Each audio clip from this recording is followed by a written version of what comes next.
தே.பொ. மீனாட்சி சுந்தரனார் பற்றிய டிஎன்பிஎஸ்சி பொதுத்தமிழ் பகுதி இ தமிழ் அறிஞர்களும் தமிழ் தொண்டும் தேர்வுக்கான முக்கிய குறிப்புகள் கீழே எளிமையாக தொகுக்கப்பட்டுள்ளன. முக்கிய குறிப்புகள் ஒன்-லைனர்ஸ். பிறப்பு சனவரி 8, 1901 அன்று சென்னை சிந்தாதிரிப்பேட்டையில் பிறந்தார். பெற்றோர் பொன்னுசாமி கிராமணியார், அரவணையம்மாள். மகாவித்துவான் மீனாட்சி சுந்தரம் பிள்ளை மீதிருந்த பற்றால் தந்தையார் இப்பெயரை இட்டார். சிறப்பு பெயர் இவரை திருவி கல்யாண சுந்தரனார், திருவிக நடமாடும் பல்கலைக்கழகம் என்று பாராட்டியுள்ளார். பன்னோக்கு திறன் இவர் ஒரு பன்மொழி புலவர், மொழியியல் அறிஞர், வழக்கறிஞர் மற்றும் சுதந்திர போராட்ட தியாகி ஆவார்.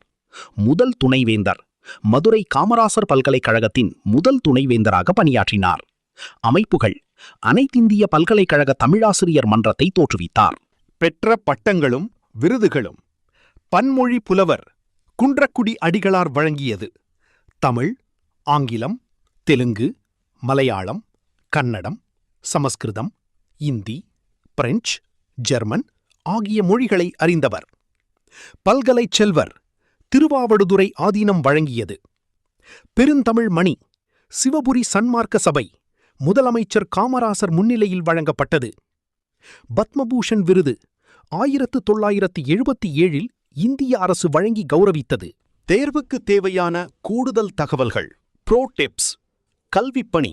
சிகாகோ பல்கலைக்கழகத்தில் முதலில் தமிழ் கல்வி தொடங்கப்பட்டபோது அங்கு சென்று பேராசிரியராக பணியாற்றினார். கல்வி முறை. மாண்டிசோரி கல்வி முறையை தமிழ்நாட்டில் முதலில் பரப்பியவர்களில் இவரும் ஒருவர். மொழிபெயர்ப்பு. கால்டுவெல்லின் ஒப்பிலக்கணத்தின் ஒரு பகுதியை அடிச்சொற்கள் என்ற பெயரில் மொழிபெயர்த்துள்ளார்.